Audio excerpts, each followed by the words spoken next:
Hey, my name is Garrett. I don't do reviews, but I wanted to do a review on the Crankbrothers Highline dropper Seatpost. I got the 125 millimeter.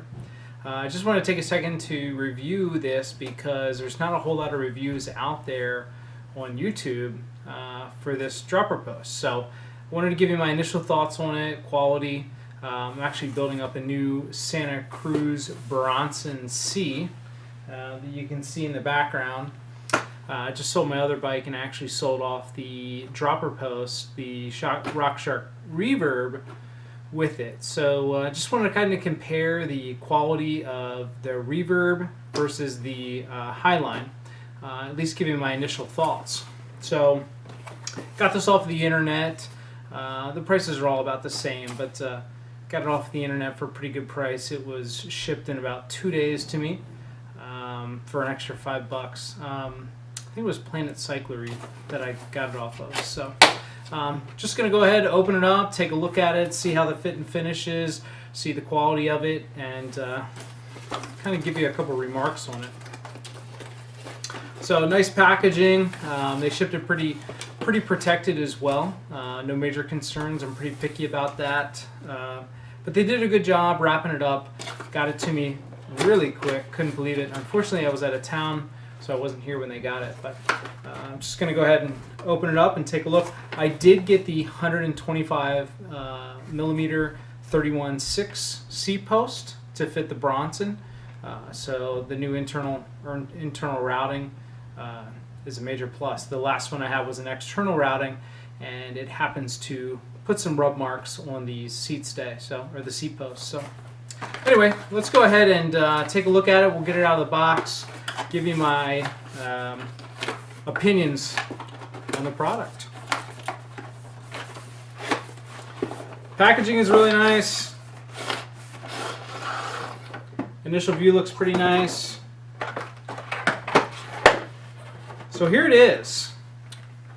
We got the Jaguar cabling, which is actually what I use for the rear shifter on this. I run an XTR front shifter, or XTR shifter, 11 speed with an XT rear derailleur and XT 11 speed cassette, and I run a Jaguar cable in between. So they provide you with Jaguar. It looks like it comes with some internal lubrication, some Jaguar end caps for the cable, as well as a cool little Crankbrothers sticker. So those always go on the back of my car and advertise for the brand. I love Crankbrother products.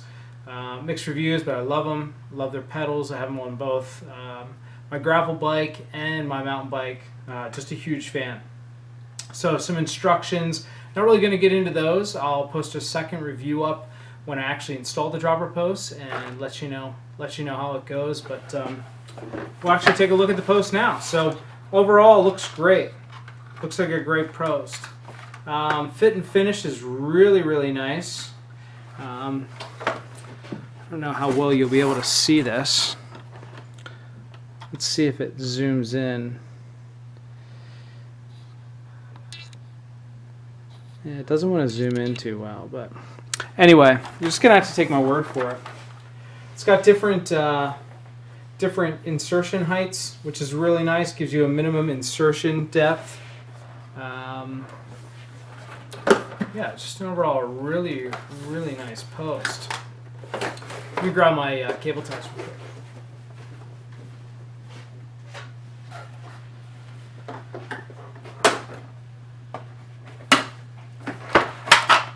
Alright, makes it a little bit easier.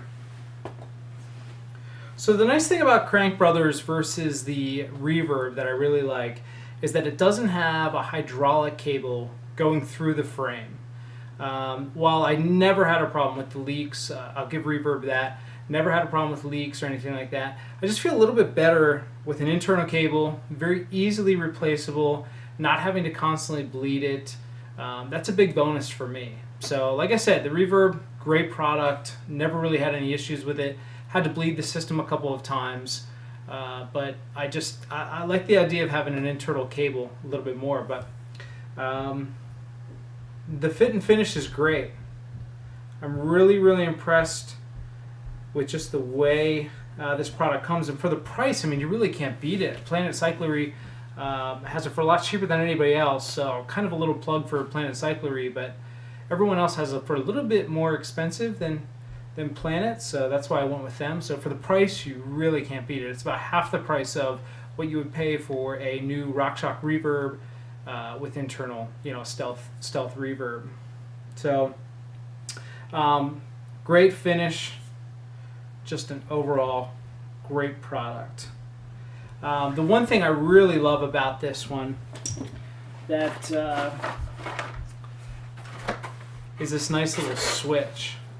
Now, I haven't had a chance to mount it up on the bike. Like I said, I will post a follow-up review once I actually have it mounted on the bike, but the one thing that I've seen local trail riders have, as well as some other videos on the internet talking about the switch and talking about how nice it is and how ergonomic it is and how you can post it on either side of your bars, top, bottom, and then you can actually swivel it around. I haven't had a chance to play with it, like I said, so I guess I'll have to fill you in on that, but it just looks so good. The quality is so nice. So, but yeah, you can kind of move it around. I don't have my wrench with me. If you give me 1 second.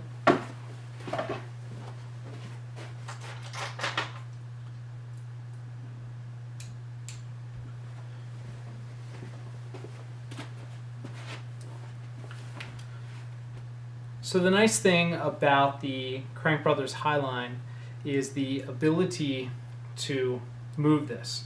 You can pivot it while it's on the bars. So it's basically an infinite amount of adjustment here, just by simply tightening up this little pinch bolt, and then you can move around. So this goes left side, right side, up, down, however you want to do it. And then this little pinch bolt that also holds it onto the bars allows you to actually move the lever around once it's mounted on there. So if you want to post it under some shifters, or I prefer it on the left hand side, so I'll probably do that, but allows you to get really ergonomic and get a good feel for it. So this is probably the most exciting part of the post, to be completely honest with you. I'm really excited about this lever and just the feel. Yeah, kind of weird, but that's what I'm looking forward to. One concern that I have, and I'll be interested to see how it actually pans out once I actually have it on the bike fitted and go out riding with it.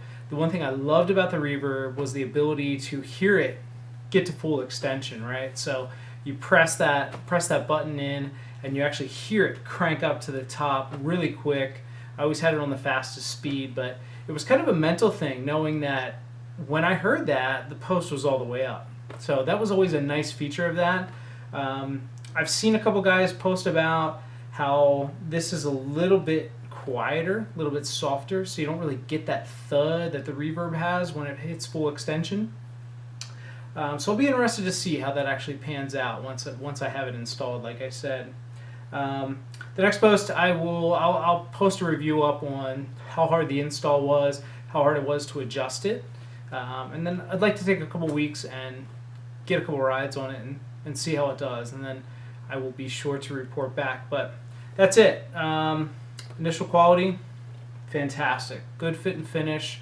The machining's really nice on it. The product's really nice. The packaging is nice, well protected, and like I said, that internal cable, major bonus for me. I just peace of mind while you're out riding that you're not going to have a hydraulic leak or anything like that. So anyway, that's about it for now.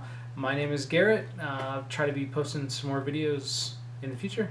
Take care. See you. Another thing I like about the Highline dropper post is that replacing the internal cartridge is very easily. It's just a couple minutes of work and you're all set. So one thing that I did not like about the reverb was the amount of work that it required to basically rebuild it. So you had a height adjustment tool, that you had to put down in to measure the height in the fluid. It's just a lot of work. So obviously I don't want to have to replace the internal cartridge in this anytime soon. Ideally, I would be through my next bike, or through this bike, by the time I have to do that. but I guess we'll see. But that's one of the major bonuses too, is that it's just real quick to replace the cartridge, be done with it. The reverb, you could adjust the pressure in the bottom of it up to, I think it was like max 200, 250 psi or something like that. But you start to get a little bit of sag in the reverb, just a little bit, and then kind of a sign that it needs a rebuild, which is no big deal. You got plenty of life on it. I'm a heavier rider, so no big deal, but it's just a lot of work to rebuild it. So I'll be interested to see how this holds up long term. That'll be a major deciding factor on if I go with another Highline, maybe a higher extension. I think I read something the other day. There's a 150 out now, or they're releasing a 150. I'd love a 150 to be honest with you, but the 125 was what's available. So if they do have a 150 out, great. If not, I got what they have. But nice just knurling. Seal's nice. You just unscrew it, unscrew the bottom to install it. There's no having to bleed it after you actually install it. Just put a little bit of tape on there so you don't drop this collar down in there. I'm going to try to install it tonight while my wife has some friends over, so I have nothing better to do than hang out in my basement, drink a couple beers, and get this done. So yeah, I'm really excited. This is going to be a great post. Another thing that I'd like to talk about is how there's no real offset or angle from the top. It's just kind of straight through. There is a little bit of tilt to it, but it doesn't like duckbill out. So yeah, it's a really cool post. Really excited about rocking this. Yeah. So cool little symbol in the back. Let people know I'm riding Crankbrothers. Not really concerned about that, but I think it kind of looks cool from behind, right? Looks pretty cool. So anyway, thanks for watching. Take care.